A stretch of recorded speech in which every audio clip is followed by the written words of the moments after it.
They dress the wound of my people as though it was not serious.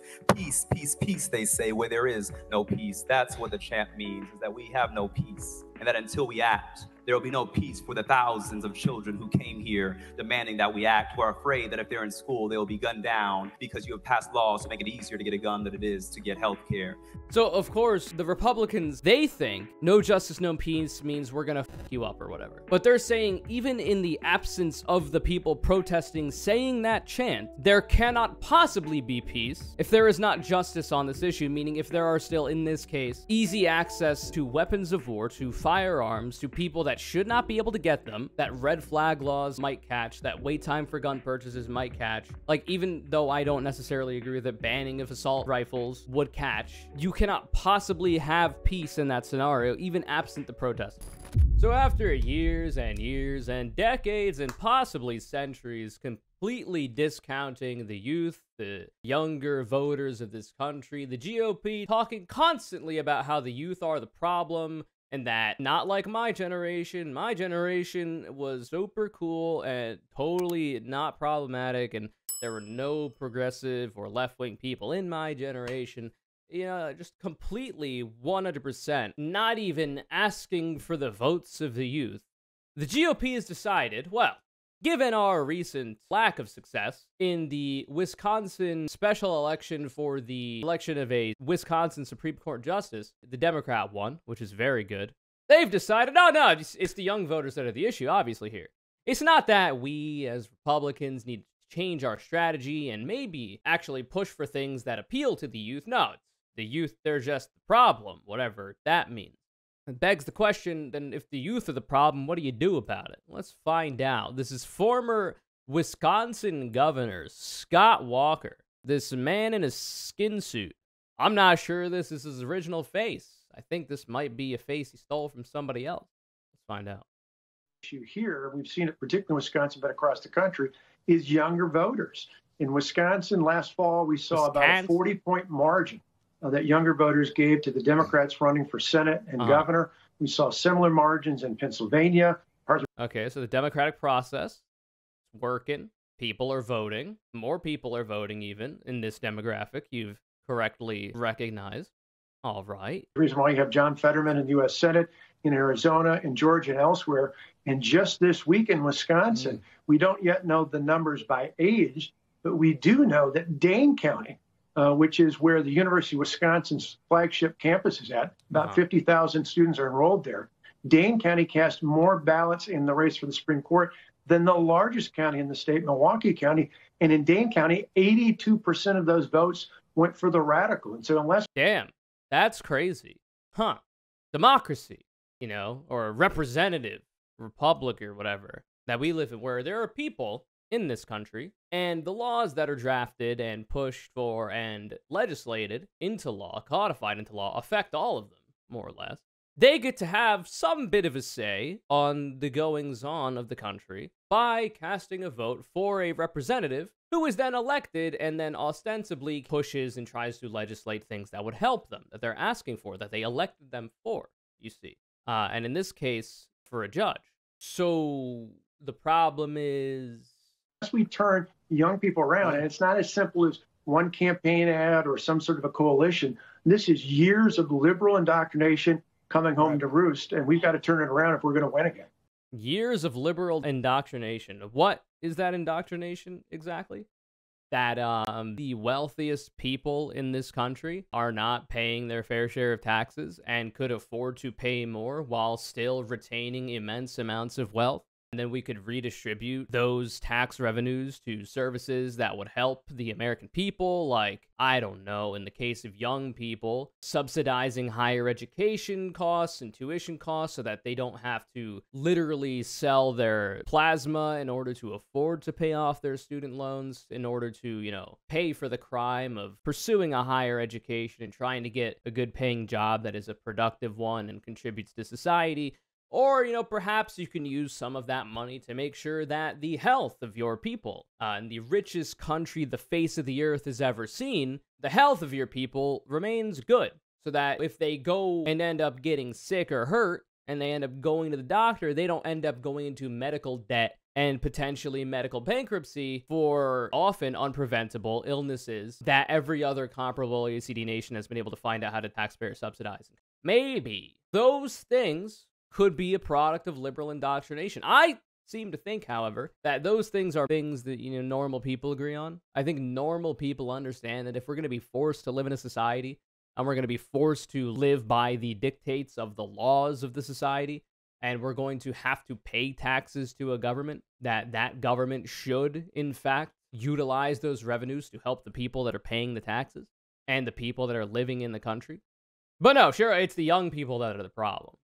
So before this, he posted that clip. Former governor of Wisconsin, Scott Walker, younger voters may be behind the stinging loss for conservatives in Wisconsin this week. In November, 18 to 29-year-old voters in Wisconsin went with the radical candidate by 40 points. Digital ads, student coalitions, none of these will do it. We have to undo years of liberal indoctrination. And the radical candidate, by the way. Why is she radical? Because she thinks that women and people who have the capacity to give birth deserve bodily autonomy and the ability to plan their lives. They deserve individual liberty.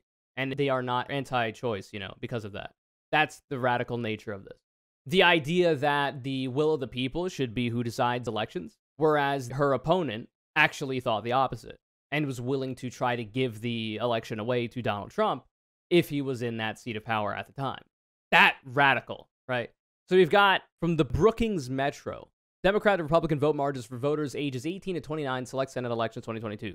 Arizona, huge. Pennsylvania, Wisconsin, Nevada, Georgia, Ohio, Florida, North Carolina. That's why I'm leading a new effort, Young America Foundation, to counter the impact of radicals on campus, in school, on social media, and throughout culture.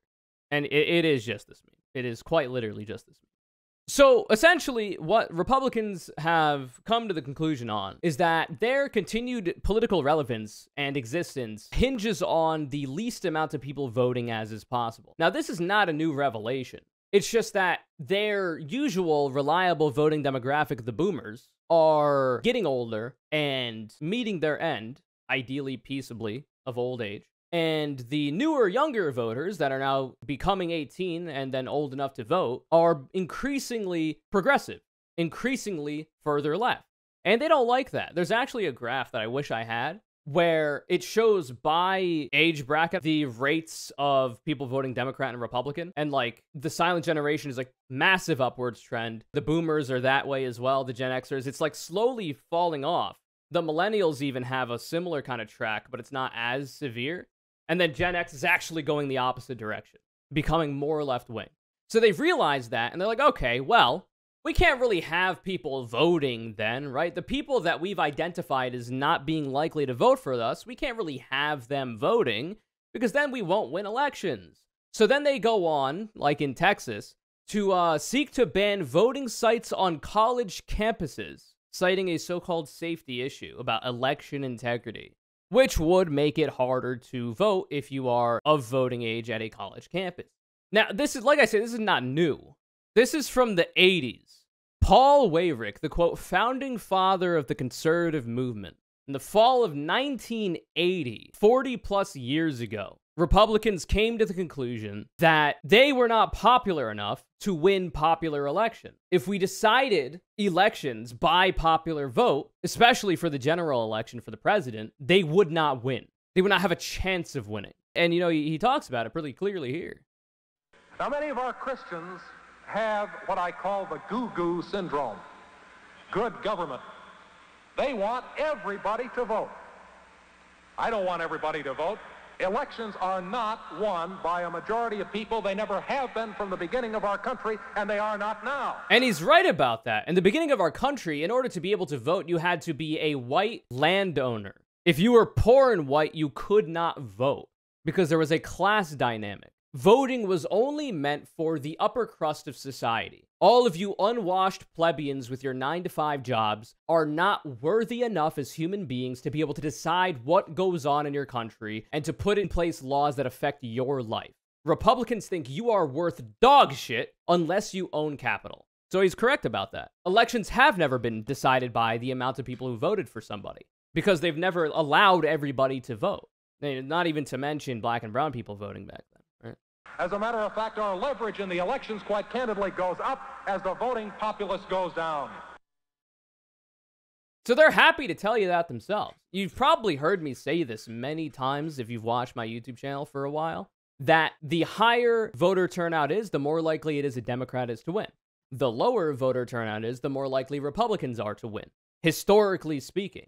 They're happy to tell you that themselves. They are aware of this fact, which is why there are in this country districts that look like literally Onyx from Pokemon.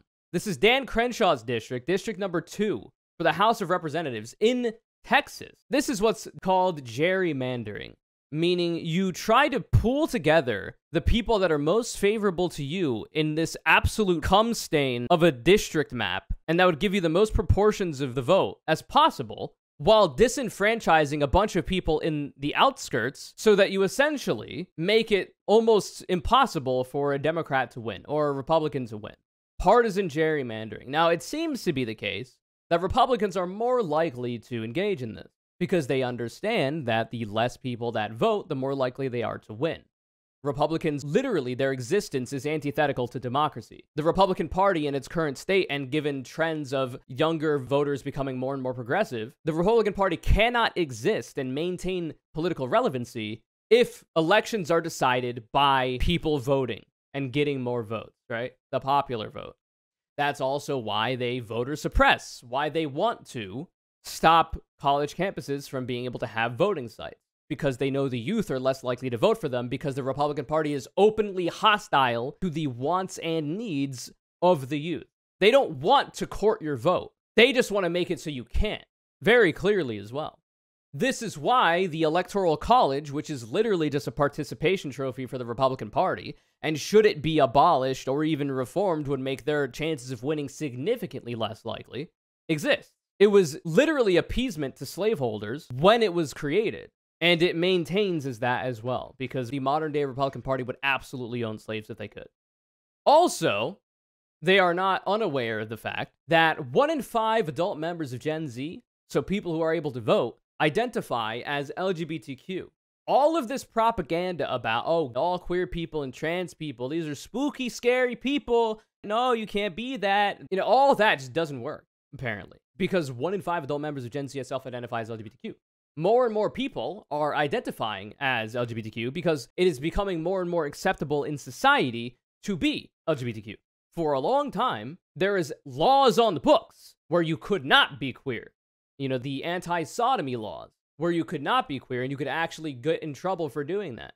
There was also societal pushback for being queer in the form of your parents and family disowning you or abusing you, or just random strangers doing the same.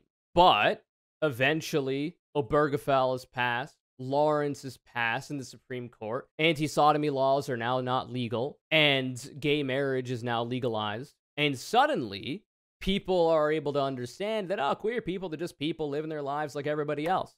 They're not hurting anybody. Why do I care what they're doing? I'm not gay, but I don't care if somebody else is, right? Maybe they are gay, and now they're comfortable enough to be out about it. Soon as all that oppression is gone, the rates of people being willing to answer on a survey if they're queer or not, because they don't fear as much social repercussion for doing so, if the rate goes up, and then eventually it will plateau out at the rate that it likely always was before, without all that oppression. And they understand that the rampant queerphobia, transphobia, etc. is not moving the needle on this, because the younger generations are becoming, for what it's worth and for the amount of hurdles they have to go through, more literate when it comes to these kinds of topics. They are able to see through the propaganda a lot more easily. Now, they're not immune to propaganda because nobody is, but they're able to see through right-wing propaganda a lot easier because they exist around a lot of queer people, black and brown people, and they're able to realize that, hey, this is just another person like me. There's no reason for me to fear them. There's no reason for me to be disgusted by them. There's no reason for me to hate them because, like, I understand that they're just another person like me. It's normal. Why do I give a shit? And they just don't care to be hateful about it. There's no point. There's no reason to be because there never has been. And that's a problem for the right wing, because the right wing, conservatives, Republicans in this country and around the world, require an outgroup in order to kick down on and to make the lumpenprole, the proletarian, the unwashed masses kick down on so that they don't look up at the capitalist boot on their neck, exploiting them for their labor, not paying them enough to pay the bills, forcing people to have to work 2 jobs just to pay the bills, forcing people to go into medical bankruptcy because they can't afford their medical bills when they get sick, forcing people to pay through the nose for college loans for the crime of trying to get a higher education. So you don't look up at that, they give you somebody to kick down at. But that is becoming harder for them.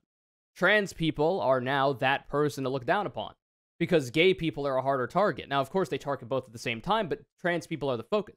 They're also targeting black and brown people at the same time, but trans people are the focus because they require an out-group to justify the in-group. This is also the reason for the Don't Say Gay bills in Florida. I've talked about this in the past as well. People like Ron DeSantis are trying to get rid of any positive representation for queer people in any media in the state of Florida, and is also trying to make it illegal for people to be trans medically and even in public. The reason why they want to get rid of all that positive representation and also make it harder to be openly queer in Florida is because they understand that that representation and that understanding of the people around you who happen to be queer are just normal people in their lives makes their propaganda less effective. And because they require the queer people, they require black and brown people to be the outgroup to maintain their minority rule, they understand that that exposure makes that less effective, so they have to do something about it. That's what the Don't Say Gay bill is. All of this is to say they understand that they don't like democracy. They don't like the idea of a lot of people voting in order to have elections be won. They don't like that.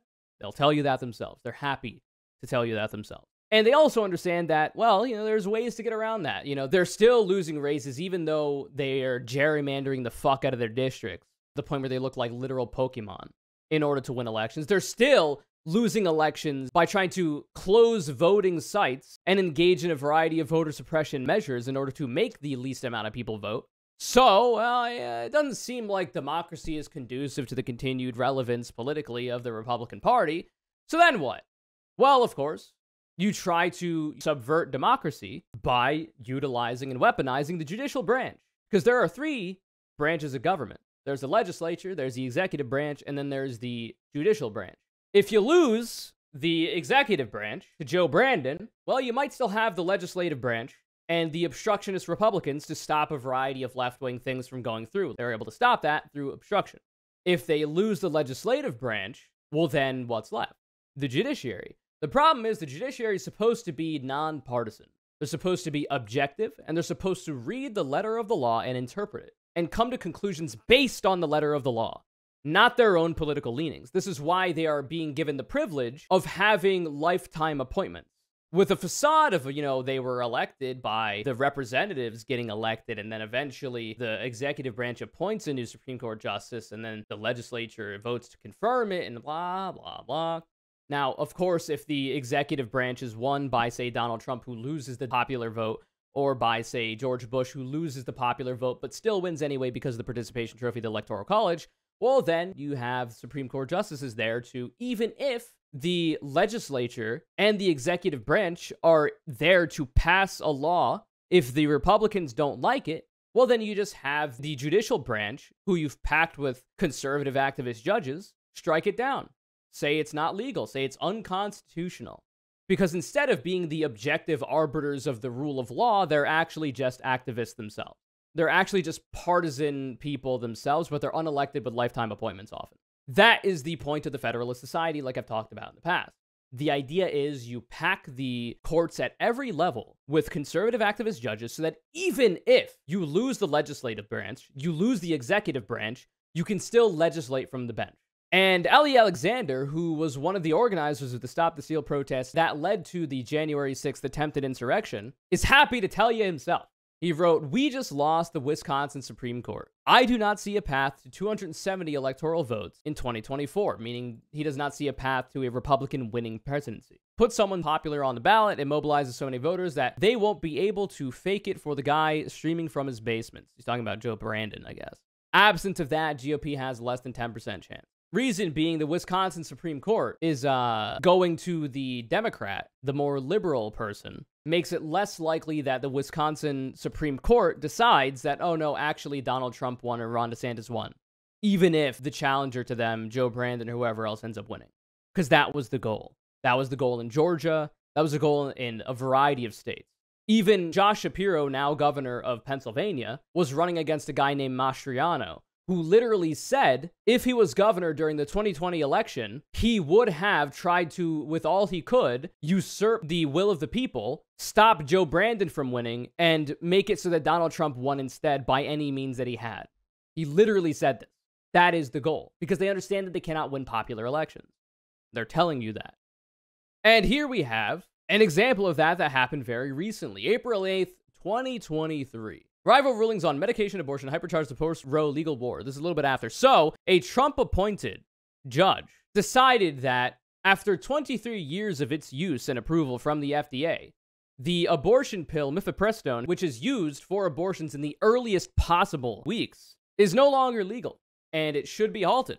Now, of course, there is now a judge that is going against that and disputing it, but it was Judge Matthew Kacsmaryk.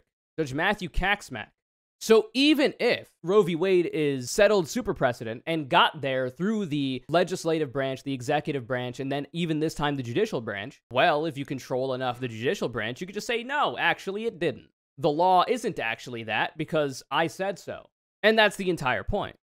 We should also note, and I'll probably cover this in a future video, Jillian Brentsetter is reporting here, that life-threatening mifepristone ruling is brought to you by the ADF, the Alliance Defending Freedom or whatever, very Orwellian name, unironically, in the actual sense of the term, which also happens to be the most active anti-transgender organization in the country. Our rights are inextricably linked in this fight, and so is our liberation, which is true. The ADF is trying to simultaneously attack the bodily autonomy and individual liberty of women and people who have the capacity to give birth, anybody that would be seeking an abortion, and the bodily autonomy and individual liberty of trans people accessing gender-affirming care and broadly just existing in society without getting hate crime. They are simultaneously doing this because they are against individual liberty. They are against bodily autonomy. They're against people making decisions about themselves because they find that to be scary, clearly because they don't want people to vote. The ADF had a hand in the Ugandan anti-gay law. That is actually true. Yes, the ADF is one of the major groups that was pushing for Uganda to make homosexuality illegal and in some cases punishable, I believe, by death, which is, you know, to give you a vision of what they would like to institute in the United States of America if they had the capacity to do so. Jillian Brentsetter goes on to say, an overlooked reason for the flood of anti-trans bills and rhetoric is the hope that they could stem the bleed of a post-Dobbs political fallout with rampant, non-stop transphobia. They were hoping you'd be so afraid of our freedom, trans people, you wouldn't mind sacrificing your own. And this is in response to Dan Diamond tweeting, after a few hours I've received statements or seen tweets from 26 Senate Democrats opposing the Texas ruling on mifepristone. I've only seen one statement from a Senate Republican celebrating the ruling. This tweet from Mississippi Senator Hyde Smith. You have a whole bunch of people coming out against it, and you've got a single Republican senator celebrating it. U.S. Senator Cindy Hyde Smith. Today's ruling on abortion drugs is a victory for pregnant mothers and their unborn children. I'm grateful the court reined in the U.S. FDA for recklessly violating the law and jeopardizing patient safety. Yeah, a victory for pregnant mothers is being forced to give birth even if you were the victim of rape. Even if it was an accident and it would be detrimental to your life. You could either A, do what has been precedent for 23 years and take mifepristone to essentially have a heavy flow period and not end up having that child and being able to plan for your family planning in the future when you have more financial capability to do that, etc., etc. Or on the other hand, be forced to give birth against your will. Somehow a victory for pregnant mothers, the stripping of their bodily autonomy and individual liberty. Terry Schilling and APP first started trying to sell the GOP on transphobia as a way of winning over many of the same voters now clubbing them over abortion. Even if people are soft on an issue like trans athletes, it's too niche a grievance to overcome their deficit on abortion. Here's APP's policy director reacting to the Wisconsin Supreme Court election, John Schwepp. Republicans need to figure out the abortion issue ASAP. We're getting killed by ND voters who think we support full bans and no exceptions. Time for everyone to suck it up and unify behind Lindsey Graham's 15-week bill with exceptions. That's the play. The alternative is suicide of the pro-life movement. We are months away from that happening, and God willing, inshallah, it does. We just lost Wisconsin by 15. If the pro-life movement doesn't figure this out and get the GOP on board, the GOP is going to just abandon the issue and eventually start telling voters they don't care about saving babies. Ego checks need to happen now. It's do or die time. Please listen to me. The death of the pro-life movement is at hand. We have no time to waste on disagreements over strategery. We need to give the GOP politicians a winning message on life now. If we don't, they will abandon us and embrace no federal role. Come on. They are trying to distract you by telling you that, oh, that icky Dylan Mulvaney girl is leading to the downfall of the West, and you have to be very careful about that. And, you know, you should be a single-issue voter because somebody is living their life, not hurting anybody. I find the Mickey because I don't get it, right? That's the justification. And they're trying to distract people with that because they understand that literally everything else they do is a losing issue. It is the death throes of the Republican Party, which is why they're pulling out all the stops in order to try to turn the judicial branch into essentially the high priests, the grand wizards of the country that will dictate from their ivory towers what everybody else has to do. John and Terry are trying to prove transphobia is popular, a genius bit of analysis you could also learn from talking to any trans person. What it doesn't appear to do is move votes, meaning there's nothing to gain from touting transphobia and nothing to lose from fighting it. You'll see also there was, as we could see in the most recent Wisconsin Supreme Court election, it's not really working. Republicans are so committed in their hatred and transphobia that they don't care that it is consistently a losing issue in elections. It's remarkable to behold that their hatred outweighs their own self-preservation instincts. As for Wisconsin Supreme Court candidate Daniel Kelly peddle anti-trans fear false info. American Principles Project, the APP PAC, is attacking trans youth to win elections and end transition-related care for people of all ages, including text and digital ads sent to voters in Wisconsin. Didn't work. They're spending money on this, and it didn't work. It also didn't work in Michigan. It also doesn't seem to work in almost any state that isn't a solidly red state already. It seems like much like with banning abortion, overturning Roe v. Wade, and anything else to do with that bodily autonomy, and then also banning gender-affirming care and just like the boilerplate transphobia, not really popular with independent voters. It might rile up the base that was already gonna vote for you, but it's not converting any people that weren't voting for you into voting for you, which you kind of have to do to win popular elections. Not really a winning strategy, and they understand that. Which is why they're trying to turn the judicial branch into the only branch that matters. And they're taking cues on this, literally taking lessons on this, from dictator of Hungary, Viktor Orban, who got invited to CPAC, spouting all kinds of racist rhetoric, of course, who's also spoken and is in good terms with people like Tucker Carlson about how he was able to undo democracy in his own state of Hungary by weaponizing the judicial branch to usurp the will of the people, to undo any progress made by any popular elections and rule from the bench, because that is the only thing Republicans have left. They are in their death throes when it comes to their popularity, and the only possible lifeline they see is usurping the will of the people and using the judicial branch. That's it. That's all they have left. They have to do a judicial coup, which has happened in many other countries historically, in order to maintain power. Because they are a minoritarian party. They are a minority party. They are not popular. So they have to gerrymander, voter suppress in order to win elections. And now even then, that's not enough. Because they're so bad at their job. It really, isn't shocking to me either how running on a platform of, oh yeah, we need to cut taxes on the mega wealthy who are already paying very little on the exorbitant wealth that they have, more money than you'll ever see in 17 lifetimes. We got to cut taxes on them even more so they can take home more of their money so they can also, give me some of it to run my elections and win my elections. We need to do that. We need to cut regulations in multinational corporations in order to make the wealthy capital owners and shareholders of those corporations more money and then also tax them less on that. We need to do that, and that is the most important thing we need to do, and that's the thing that we do the most. And we also, need to do military adventurism around the world, but of course that's bipartisan. And also the tax cuts are also bipartisan. But that's all Republicans have. At least the Democrats have like a veneer of being kind of a little bit more for the people. They're not perfect. They're not even good. But in a first past the post system where third parties are not mathematically viable, they're the best we got, which is depressing. Because a lot of what we're seeing now could have been prevented if the Democratic Party was actually a strong opposition party. It seems like a platform of cut taxes on the wealthy and screw the little guy is not enough to make the little guy vote for you.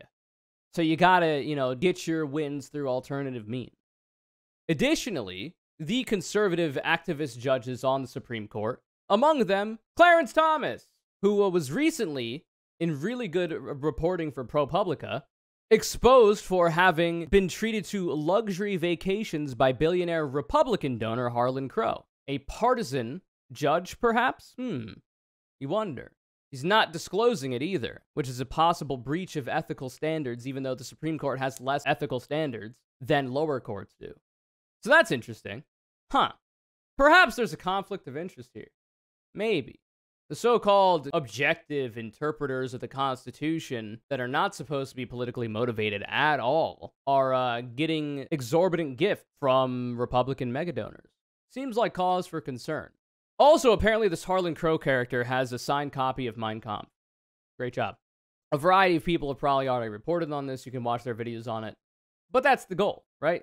That's why Donald Trump being elected, even if the Republican Party doesn't really like the guy, even if they think he's too bombastic and they'd rather have a moderate like Jeb Bush, which they did until he lost, please clap, getting him in that seat of power was more than enough because, say, you know, the lifetime appointments of a couple Democrat senators come to an end, well, Donald Trump gets to appoint younger conservative activist judges to the Supreme Court. And then eventually that leads to the overturn of Roe v. Wade and a variety of other legal precedent that they even in their confirmation hearings said were settled precedent that they would not touch. Bada bing, bada boom, you don't need popular elections anymore.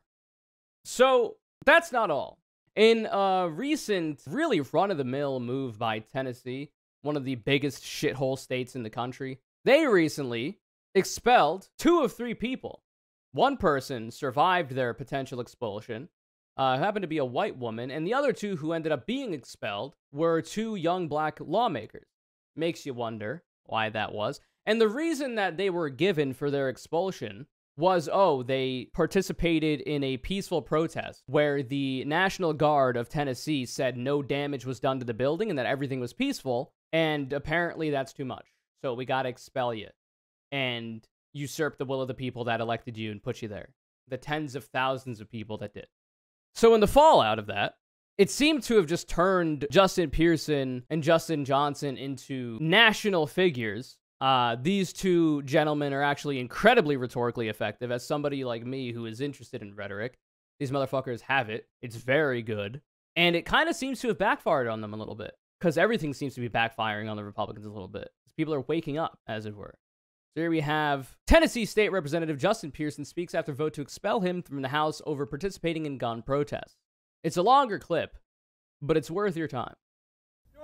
In order that the National Rifle Association and all of these gun lobbyists continue to be able to have control over our legislation. What's going through my mind right now is we need to fight for democracy in the state of Tennessee, and we need people not only just to vote, but people to show up and speak out so that we can end the gun violence epidemic that's happening in our state. This is wrong, this is unjust, and this is not the way that it has to be. There is a better way for us to live, and we don't have to live this way. But the Republican Party of the state of Tennessee want to keep things the same. If you want to fight to change it, if you want to help to make this place a better place, you have to use your voice, you have to use your power, and yes, sometimes you've got to get expelled.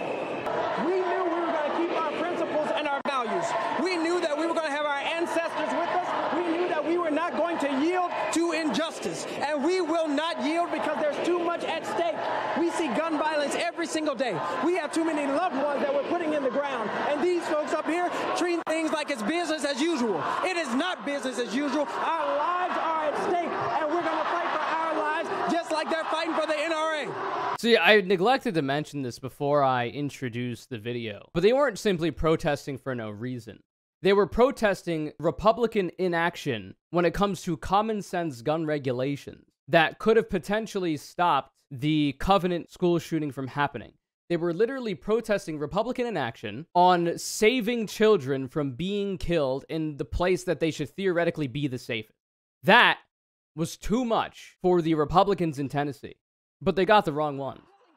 And they're treating things like this as normal. We can never normalize the ending of democracy. We can never normalize the tyranny of the way that these people in positions of power are operating due to white supremacy and due to the maintenance of patriarchy. That's what we're up against. But we are going to fight it because we believe that there is a future that we can live into that is better than the present that we currently have. We're going to keep fighting for people in Nashville, in Memphis, across the state of Tennessee, and across the United States of America who want justice. We deserve it. This is our birthright. Our inheritance is not just some pieces of paper and constitutions and rules. It is the advocacy and the ability to protest for what is right and to create laws and to advocate for laws that make justice more possible. And so that's what we're going to do. God bless you. Thank you. You're never finding a Republican that has that kind of passion, that has like a reason to give a fuck. Because Republicans don't. You're never gonna find a Republican like this guy. Ever. Because how passionate can you possibly get about cutting taxes on the wealthy and deregulating multinational corporations and then legislating hatred against people that you don't like? How passionate can you get about that? You can't. That's nothing. That is a soulless endeavor. Turns out, they got the wrong one. So, the other man, Justin Jones, the two Justins, also happens to be incredibly skilled when it comes to rhetoric. They really fucked up in Tennessee. So I believe this is before the expulsion. I believe the way that it went, Justin Jones was voted to be expelled before Justin Pearson. So today, we are brought to here where members are responding in the most extreme measure, not because of what we did, but because by breaking decorum, we broke the glass of your false power for the world to see. We broke the glass of this chamber that someone called sacred. One of the members on the other side of the aisle was in tears and said, "I've never seen such a breach of this sacred chamber." And I thought to myself, that representative has obviously never read history. Because is it in this chamber, if you walk around this Capitol, you'll see bullet holes when representatives got into conflict. You'll see duels take place on this House floor, debating whether people like me should be treated like equal citizens under law. This is not a temple.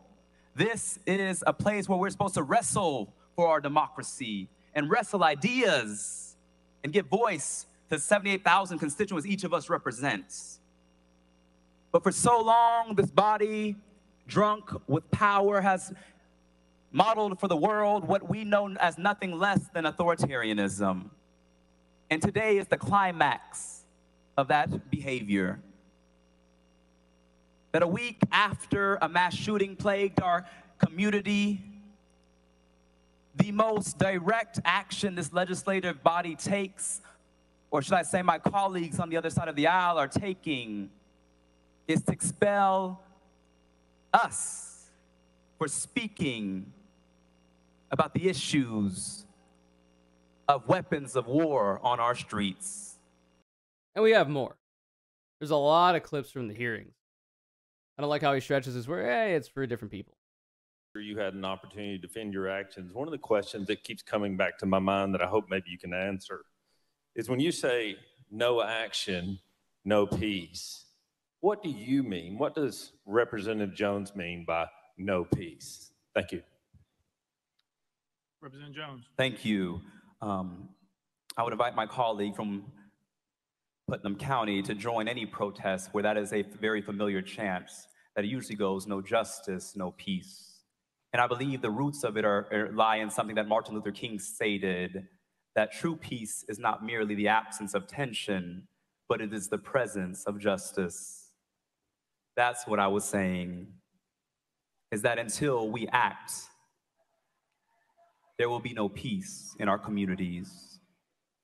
In addition, I would like to read some context about that chant that comes from Jeremiah 6:14. I'll read the New Living Translation. It says, "They offer superficial treatments for my people's mortal wound. They give assurances of peace where there is no peace." I'll go to the New International Version. "They dress the wound of my people as though it was not serious. Peace, peace, peace, they say, where there is no peace." That's what the chant means, is that we have no peace. And that until we act, there will be no peace for the thousands of children who came here demanding that we act, who are afraid that if they're in school, they will be gunned down because you have passed laws to make it easier to get a gun than it is to get health care in this state. You've passed laws to make it easier to get a gun than it is to vote in this state. And so that there will be no peace in Tennessee until we act on this proliferation of weapons of war in our community. That is the peace I was talking about. That is what I was saying. So, of course, what the Republicans think of when they hear the words no justice, no peace is not what Dr. Martin Luther King said, not what even that Bible verse said, but what they hear is like, oh, if we don't get justice, however they're defining that, there will be no peace, meaning we will disrupt the peace, right?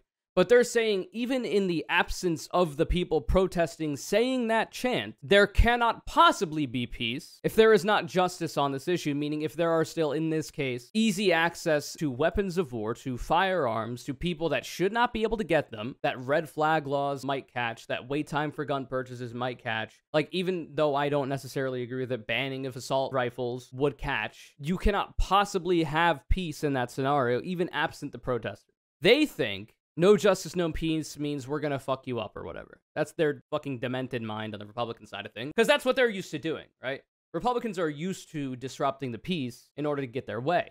That's not what's being talked about here. And I absolutely applaud the use of the Bible against them. This is what I always say. Religion, it's a tool. It can be used for good and for bad. Using it in this case is for good. I like it a lot. This will be the last clip we watch. Oh, also, the one white woman that also got expelled, the other lawmaker, or that didn't get expelled, rather, the one that survived the expulsion, has also stated very plainly that the reason why she survived was the color of her skin, the fact that she was white. So they're all, you know, on the same page on that, which is helpful. Like, maybe in theory, the Republicans thought that by saving her, you know, her internalized white supremacist views might cause her to be more amicable to them because they saved her position over the other two black men. But that doesn't seem to be the case. She seems to be understanding of what's going on. So, you know, so it seems like you can get expelled from the Tennessee government, a governmental body, Tennessee House, if you're protesting against school shootings and you're protesting against Republican inaction on trying to stop school shootings. That's enough to get you expelled. But there are some other things you can do in the Tennessee House that wouldn't get you expelled. For years, one of your colleagues who was an admitted child molester sat in this chamber. No expulsion. But, you know, Tennessee is all about protecting the kids, right? Against, you know, those spooky drag queens. Tennessee is all about protecting the kids, you see. But they won't expel a convicted child molester from the house. Apparently, that's not worthwhile to them. But you go in the state house, peacefully protest, with the Tennessee guard says that there was no property damage and that it was completely peaceful, and everyone left peacefully. That's a bridge too far. Trying to stop school shootings from happening, that's too much. One member sits in this chamber who was found guilty of domestic violence. No expulsion. We had a former speaker sit in this chamber who is now under federal investigation. No expulsion. We have a member still under federal investigation. No expulsion. We had a member pee in another member's chair in this chamber. No expulsion. Like, talk about being disorderly in the Tennessee House. You can piss on the motherfucker's chair. I would say that's pretty disorderly. And that's also a release of your own bodily fluids, potentially onto somebody else, which, you know, usually not seen as a good thing to do. And so, once again, what you're saying to us, since you're trying to put us on trial, I'll say what you're really putting on trial is the state of Tennessee. What you're really showing for the world is holding up a mirror to a state that is going back to some dark, dark roots. A state in which the Ku Klux Klan was founded. Yup. I don't know if you knew that or not, but there's a bit of a history in Tennessee for not being the most amicable to the existence of black and brown people. Is now attempting another power grab by silencing the two youngest black representatives and one of the only women, Democratic women in this body. That's what this is about. Let us be real today. Oh, and other Poggers news, by the way. Representative Justin Jones, who was expelled in the Tennessee House, has been reinstated unanimously 36-0. So, like, Tennessee absolutely fucked up. Just absolutely shit the bed. The Republicans, I mean. Tennessee Republicans absolutely fucked the dog on this one. Because then he'll go on to a special election and more than likely win it, considering the star that he's become because of Tennessee Republicans being racist and in favor of the deaths of children to gun violence, which Justin Jones, Justin Pearson were fighting against and got them expelled. How do I find that? Surely it's on this page. Here's a video. I wonder, have you spoken to any of the Republicans who voted to expel you on Thursday night? Actually happened to be on the elevator with the Representative Buttholz who filed the resolution to expel me. I agreed with him. Buttholes? Oh, man. Representative Buttholes. I don't think that's actually what he said, but that's what Google auto captioned got. So true. Actually happened to be on the elevator with the Representative Buttholz who filed the resolution to expel me. I agreed with him, and I also asked him, did he learn anything from this experience? He said that, it's part of leadership's decision to kind of ask him to file this, and, but besides that was very quiet. But I think, the Republicans are in a point of reflection here in Tennessee, that what they did, they thought would happen without any resistance, but it has the world watching what's happening here. The Speaker of the House is trying to backtrack now. But like I said today, we are calling for his resignation. He is an enemy of democracy, and he doesn't deserve to be in that office as Speaker of the House any longer. So just to be clear, this Republican that you were in the elevator with essentially tried to say that it wasn't his idea to introduce that, or tried to shirk responsibility for it? What was correct. his? How did you respond to that? He said that they asked him because he's chairman of. He said that they asked him because he's chairman of Criminal Justice Committee. But when I asked him did he learn anything from this experience, he was silent. He's Representative Buttholz from East Tennessee, Kingsport, and there was, really, I don't know if there was any, thing more said besides that, but you could see that there is a point of reflection happening here, that they thought their attacks on democracy would just happen without any type of resistance, without any type of accountability. But the opposite's happening, and it's put a spotlight on what's happening in this building. And so, the Republicans who are in our leadership group, again, we must continue to push so that the voices of all people of Tennessee are heard. That's all we were asking for, is that let us speak for our district. These young people who are saying we want to live. These mass shootings keep happening. We had another one here today in Louisville. I mean, we must act on this issue of this proliferation of guns in our community. That's what we're going to do. And so they told me today I can file 15 bills because I'm now technically a new member. Every one of those bills is going to have to do with common sense gun laws. Every single one of those bills is going to have to do with that, because that's what these young people are begging us to do. And so when I come tomorrow, I'm going to work on that legislation, get it to the Speaker's office, and let's take action before we go adjourn from session. Hell yeah. Very nice. So for me, and other people have mentioned this as well, I know Oyemi was also speaking about this, but Justin Pearson and Justin Jones need to be protected, like literally, physically protected. Because I don't know if you know anything about the Republican Party. I don't know if you know anything about conservatives. I don't know if you know anything about the right in this country. They're violent motherfuckers. And when they feel like they've taken an L, they get really upset. That's why they got Fred Hampton. That's why they got Martin Luther King Jr. and Malcolm X, right? Though obviously there were alphabet agencies involved with some of those as well. So people got to be careful. It's really unfortunate that this is the thing that needs to be said, but I fear for the safety of these two men. I would also fear for the safety of the woman who survived expulsion, because she's also been lockstep with Justin Jones and Justin Pearson. Has been a really good ally in that way. But she's not as much at threat because of her position. So they need actual protection.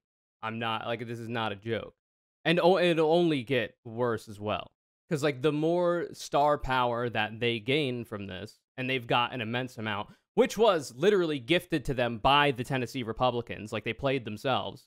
They are going to go on to likely have really substantive political careers, not only just in the Tennessee House, but perhaps statewide races, perhaps any other number of organizational things that they could take part in to counteract Republican legislation, hatred, et cetera, et cetera. And the target only grows at that point. So it's really unfortunate that needs to be said, but it needs to be said. Interestingly enough, Tennessee is also one of the major states, along with Texas and Florida, that are really leaning into the anti-trans shit. This is now the state that Matt Walsh lives in, right? And he's bragged about being part of the drag bills that are being pushed as well.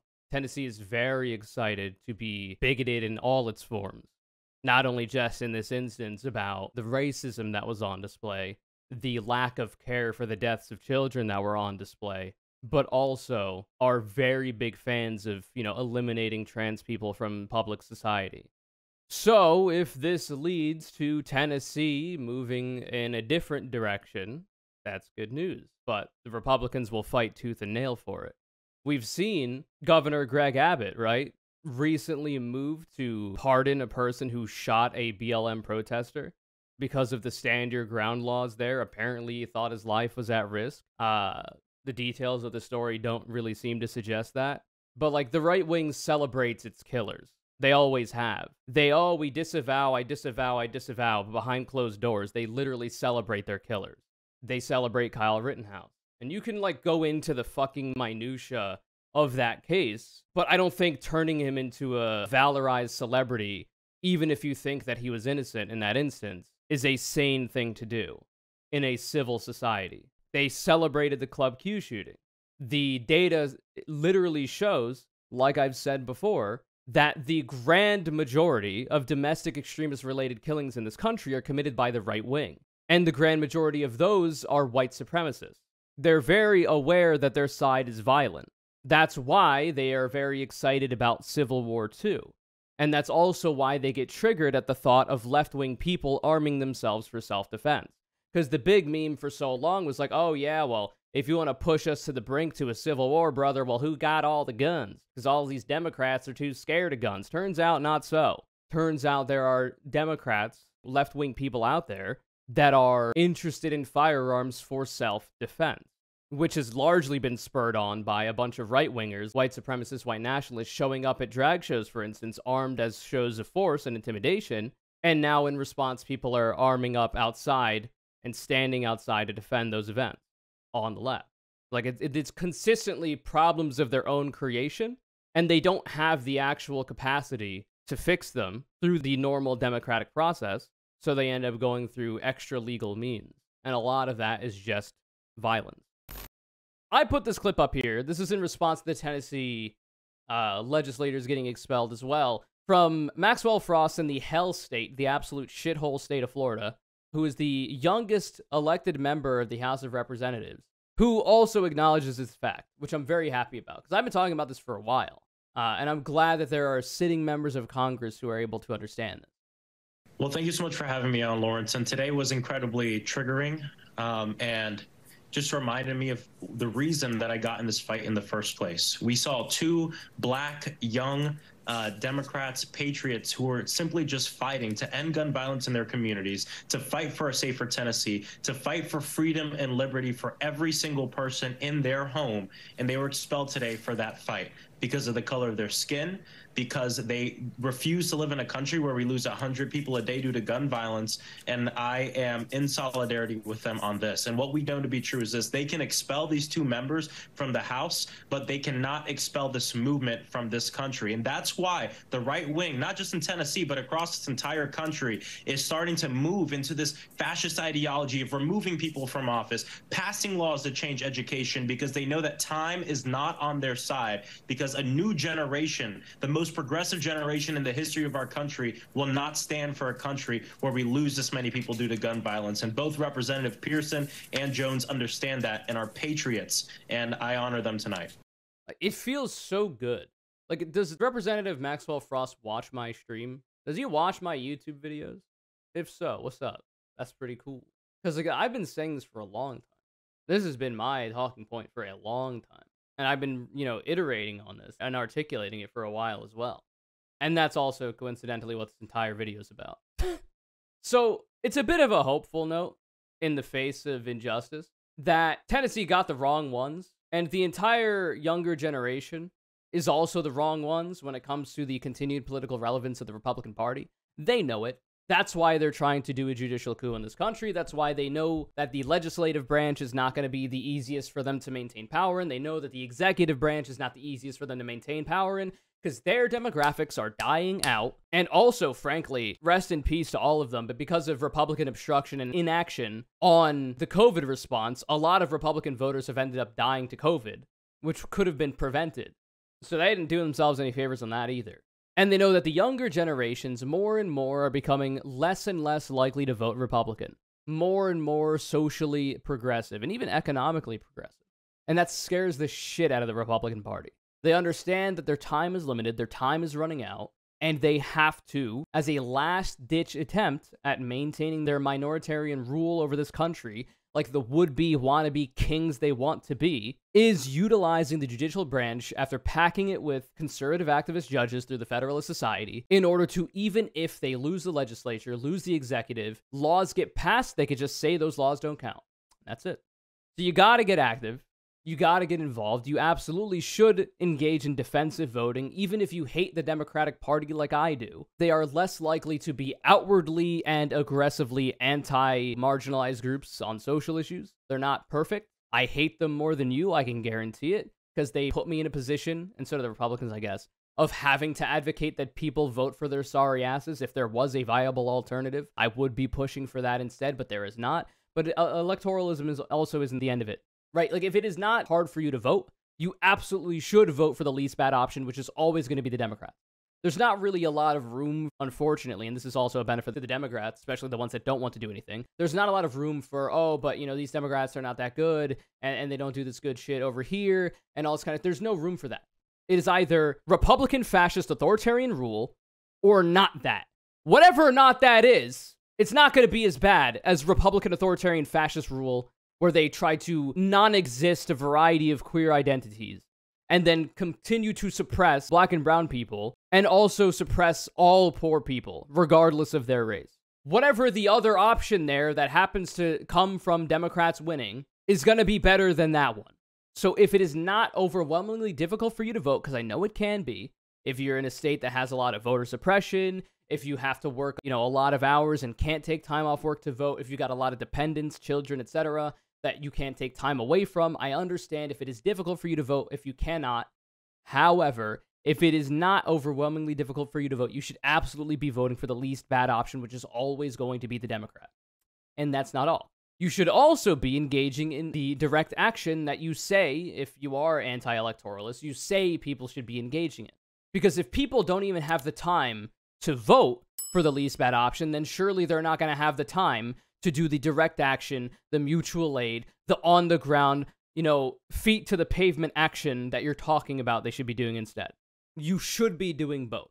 Whatever that is, in whatever form that is, be it protesting, volunteering to help the disadvantaged, like the houseless, like people with disability, other disadvantaged groups and any advocacy groups that might work for that, like getting to know your neighbors, even getting to know the people you live around and trying to form closer community bonds with them, even doing fun shit like organizing apolitical community events, getting people together to understand each other better, right? Whatever it is that you end up doing, you should be doing. Because otherwise, you know, this guy ends up winning. This video is called as Ada and Mistress Lynn. Thank you so much both for the support. Both of you are the first-time winners on this one as well, so congrats on that. Very poggers, you're doing a great job. If you'd like to be the next Conure call out and also do a great job, you got to follow me on Twitter, retweet my video links when they go live, remember to subscribe to the channel, put all notifications on when you hit the bell, leave a like if you'd like, comment something down below about how the youth should hopefully be potentially maybe able to save this country should there be the capacity for them to do so and they are not stopped, and have a good day.